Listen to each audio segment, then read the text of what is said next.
네, 존경하는 김희정 위원장님을 비롯한 TF 위원님 여러분, 그리고 관계부처와 유관기관 참석자 여러분, 이 자리에 함께 해주셔서 감사드립니다. 오늘 우리가 다루는 문제는 단순한 해킹 사고가 아닙니다. 국민의 소중한 개인정보를 어떻게 지켜낼 것인지, 그리고 국가의 정보 보안 체계를 어떻게 다시 세울 것인지, 정부와 기업, 국회가 함께 풀어가기 위해 이렇게 모였습니다. 이번 SK텔레콤 해킹 사태는 단순한 기술 사고가 아니었습니다. 무려 3년 전 악성 코드를 심어가며 준비한 국가 핵심 인프라에 대한 장기적이고 정밀한 침투였습니다. 그리고 그 침투는 대한민국 정보보호체계의 구조적 허점을 그대로 드러내 보였습니다. 2,695만 건에 달하는 유심 정보가 유출되었고 단말기 식별 번호까지 외부로 넘어갔을 가능성이 제기되고 있습니다. 이는 단지 국민의 휴대폰 정보가 털린 수준을 넘어섭니다. 국민의 일상과 신원이 통째로 해커 손에 들어갔을 수 있다는 것이고 삶의 근간이 위협받을 수 있는 실존적 위기인 것입니다. 더욱이 이번 공격에 쓰인 악성 코드 대부분은 BPF 도어 계열로 지능형 지속 위협 방식의 정교한 공격 방식이었다고 합니다. 중국 해커 집단이 중동과 아시아 통신망을 공격할 때 사용해온 수법입니다. 이렇게 볼 때 이번 사태는 단순한 사이버 범죄를 넘어서 사이버 침략이라고 해도 과언이 아닙니다. 이제는 분명히 말해야 합니다.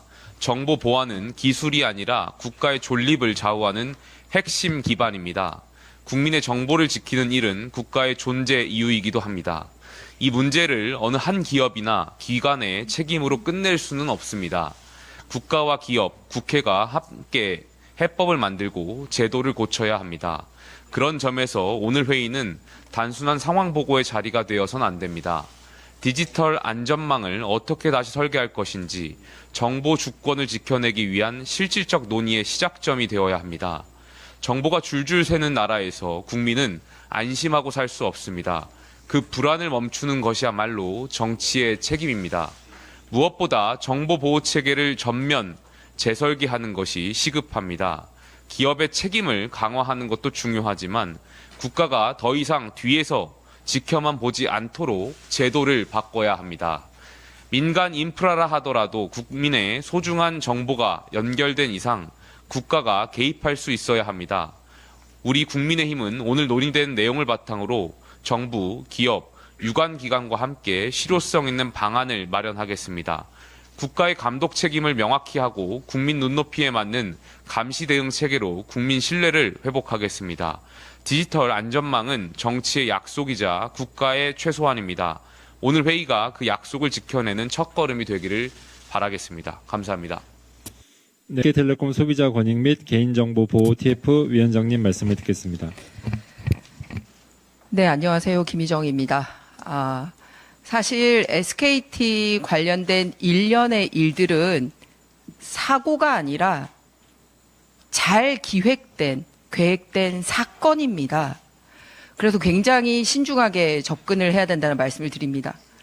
그냥 한번 우연히 일어난 사고라면 그 사고를 해당 사고만 잘 수습을 하면 되지만 몇 년에 걸친 사건이니만큼 얼마만큼 앞으로 남아있는 계획이 뭔지도 파악하는 게 굉장히 중요하고 거기에 대한 대처도 매우 중요하다는 말씀을 드립니다. 원점으로 돌아가겠습니다. 지난 4월 18일 SK텔레콤 개인정보 유출 사건 이후 2개월이 지났습니다.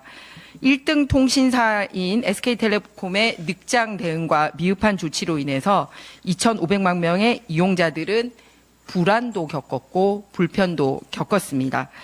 특히 핸드폰이 일상생활의 제1 필수품이 되어 있기 때문에 과연 내 생활 전반이 안전한가에 대한 불안감을 가지고 있었습니다.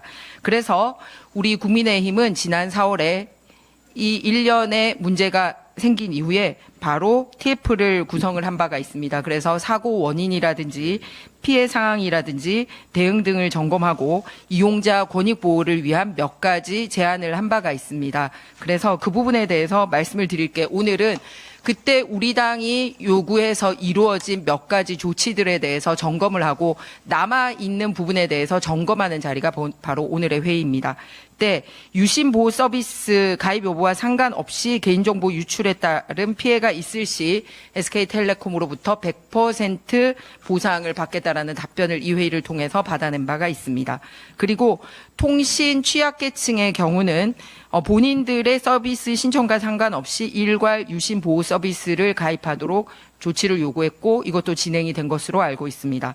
그리고 유출 사태 및 피해 예방 정보를 개별적으로 한 명 한 명 통지를 해서 본인들이 가장 그 사실에 대해서 잘 알 수 있도록 조치한 바가 있습니다. 그리고 신속한 유심과 이심 교체 등을 요구한 바가 있습니다. 그래서 오늘 이 자리는 우리 당 TF를 통해서 요구했던 사항이 어떻게 처리되었는지를 점검하고 남아있는 과제를 점검하는 자리입니다. 그중에서 가장 큰 게 합리적인 개별 보상을 어떻게 할 것인지에 대한 논의를 오늘 이 자리에서 할 예정입니다. 그리고 나아가서 앞서 말씀드렸듯이 이게 사고가 아니라 사건인 바 국가 차원에서 어떻게 정보 보호를 하고 안보 차원에서 접근을 할 건지에 대한 대답을 찾아보고자 합니다.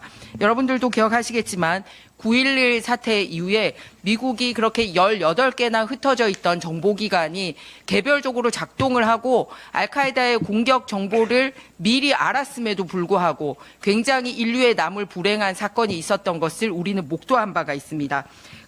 그때 미국의 국회가 나서서 수습을 했던 게 굉장히 인상적이었습니다. 정보개혁 및 테러 방지법을 만들었을 뿐만 아니라 그리고 이 국가정보국을 창설하는 데 기여를 한 바가 있습니다.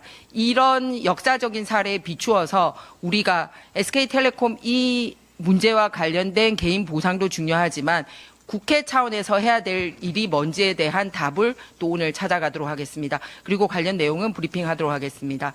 이 자리에는 함께해 주신 의원님들이 있는데 소개도 하고 또 인사 말씀을 공개해서 좀 들었으면 하는 게 개인정보보호위원회를 담당하고 있는 정무위원회 간사를 맡고 있는 강민구 의원님 이 자리에 함께 하셨고 그리고 무엇보다도 이 중국발 테러 문제에 대해서 사이버 테러에 대해서 누구보다도 잘 아시는 분이 또 우리 박충건 박사님 이 자리에 함께 계시고 또 이번에 원내 대변인으로 함께 하신 최수진 의원님 이렇게 함께 해주셨습니다. 그러면 강민구 의원님이 또 정무위원회 간사로서 이 부분에 대해서 할 말씀이 있으니까